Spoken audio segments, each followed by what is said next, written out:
The cafe clock ticked louder with every passing minute, each second landing like a small wound on her patience and pride. And by the time 2 full hours had slipped away, she had already accepted the quiet humiliation that comes when hope shows up dressed as foolishness. People around her laughed, cups clinked, chairs scraped the floor, life moved on without noticing her stillness. And she wondered how something as simple as a blind date could make her feel so painfully visible and invisible at the same time. She had rehearsed excuses for leaving, imagined the sympathetic look she would give herself in the mirror later, and decided that this would be the last time she trusted a stranger's promise. And then the door opened, and the man who walked in shattered every expectation she had been clinging to. Before the story pulls you any deeper, take a moment right now. If you believe in kindness, in second chances, in the quiet miracles that happen when people least expect them, please like this video, share it with someone who needs hope today, leave a comment, and subscribe to the channel. These small actions help stories like this find the hearts that need them most. She had arrived early, of course. She always did. Being early was her way of proving to herself that she was still responsible, still reliable, still worthy of effort even after life had taught her how easily people disappeared. The cafe was warm and softly lit, the kind of place that made loneliness feel almost romantic if you didn't sit with it too long. She chose a table near the window, ordered a coffee she barely touched, and checked her phone more times than she wanted to admit. The messages from the dating app were still there, friendly and thoughtful, full of small details that made her believe this meeting might be different. He had said he might be late because of work, and she had smiled at that, telling herself that responsibility was a good sign. 15 minutes passed, then 30, then an hour. With every glance at the door, her optimism thinned, replaced by a familiar ache that whispered she should have known better. As time dragged on, her thoughts drifted backward to the years that had shaped her into someone who waited too long for people who never arrived.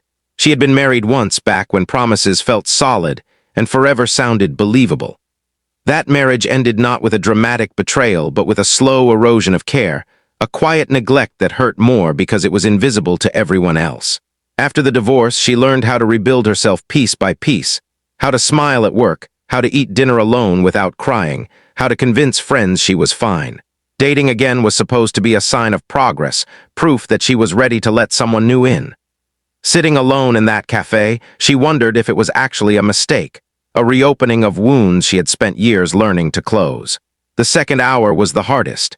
By then, the staff had begun to recognize her as the woman who had been there too long with only 1 cup of coffee. She felt exposed, as if her disappointment was written across her face. She considered leaving at least a dozen times, each time telling herself just 5 more minutes. Those 5 minutes stretched thin, filled with self-blame and doubt. Maybe she had misunderstood the time. Maybe she wasn't interesting enough to deserve an explanation. Maybe this was simply the universe reminding her to lower her expectations. She gathered her bag, ready to stand up and walk away with what dignity she could salvage when the door opened again. The man who entered did not look like the one she had imagined during those long, waiting hours. He was older than his photos suggested, with streaks of gray in his hair and a tiredness in his eyes that spoke of long days and heavy responsibilities. He walked with a slight stiffness, carrying a worn leather bag that looked like it had followed him through years of hard-earned routines. There was nothing flashy about him, nothing polished in the way dating profiles often try to be. And yet there was something undeniably real about his presence, something grounded that made the noise of the cafe soften around him as he paused, scanning the room. Her first reaction was confusion, followed quickly by disappointment. This was not the man she had been picturing. This was not the easy fantasy that had helped her endure the wait. She felt foolish again, caught between leaving and staying, between protecting herself and giving this moment one last chance. When his eyes finally found her, there was no smooth confidence in his expression, only relief mixed with nervous uncertainty. He moved toward her table slowly, as if afraid she might vanish if he hurried. What struck her most was not his appearance, but the weight he seemed to carry, the kind that does not come from age alone but from responsibility, loss, and persistence. As he sat down, she noticed his hands tremble slightly, noticed the deep breath he took as if he had been holding it for far too long. She braced herself for an excuse, for a shallow apology that would confirm her worst assumptions. Instead, she felt the atmosphere shift, the tension she had built around her heart hesitating, unsure of how to respond. As the minutes passed, something unexpected happened. The irritation she had nursed for 2 hours began to loosen its grip. He did not try to impress her. He did not pretend to be someone else. There was an honesty in the way he carried himself, a vulnerability that felt rare and disarming. She learned, not through dramatic revelations, but through small, unguarded moments, that his lateness was not carelessness. He was a single father who had just come from the hospital, where his teenage son had undergone a minor but frightening procedure. He had sat by a hospital bed longer than planned, choosing reassurance over punctuality, knowing he might lose this chance but unwilling to abandon his responsibility. Her perspective shifted quietly, like a sunrise you do not notice until the light is already there. The 2 hours she had spent waiting began to feel smaller in comparison to the years he had spent showing up for someone who depended on him. She recognized the tiredness in his eyes because she had seen it in her own reflection during her hardest seasons. In that shared understanding, something softened between them. The cafe faded into the background as they both settled into the simple act of being present, of letting the walls they had built for survival rest for a moment. She found herself listening more than she spoke, absorbing the way he talked about life not as a series of achievements, but as a collection of moments that mattered. He spoke about learning patience through fatherhood, about the quiet fear of raising a child alone, about the guilt of wanting companionship while already feeling stretched thin. None of it felt rehearsed. None of it felt like a performance. It felt like truth, offered without guarantee of acceptance. And in that honesty, she felt something stir that she had almost forgotten how to recognize: respect. The challenge she faced was no longer about being stood up or disappointed.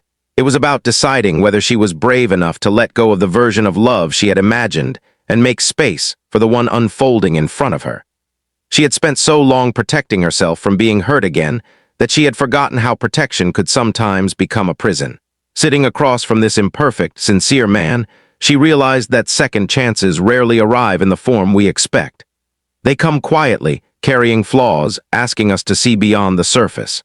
By the time they stood to leave, the 2 hours of waiting no longer felt wasted. They felt necessary, like a test of endurance that had prepared her for a different kind of connection. She stepped outside into the cooling evening air with a strange mix of calm and possibility settling in her chest. There were no promises made, no dramatic declarations, just a shared understanding that something meaningful had begun, not because it was easy, but because it was real. If this story is touching something inside you right now, if it's reminding you of a time you waited or hoped or almost walked away, please pause and show some love. Like the video, share it with someone who believes in unexpected grace, and let us know in the comments how this story made you feel. Your engagement helps these stories reach hearts that are still waiting for their own turning point. As she walked home that night, she reflected on how close she had come to leaving, to closing herself off once again. She realized that kindness is not just something we give to others. It is something we allow ourselves to receive. Waiting 2 hours had felt like rejection, but staying had opened the door to understanding. Life, she understood now, does not reward us for perfect timing, but for patience, empathy, and the courage to stay when walking away would be easier. Before this story ends, I want to ask you something special. Please take a moment and comment below with a single word that represents what this story meant to you. Hope, patience, love, healing, or even waiting. Your words matter more than you know. In the end, the man who arrived did shock her, not because he was late, not because he failed to meet her expectations, but because he reminded her that the most meaningful connections are born not from flawless beginnings, but from imperfect moments met with understanding. And sometimes, the longest waits lead us exactly where we are meant to be.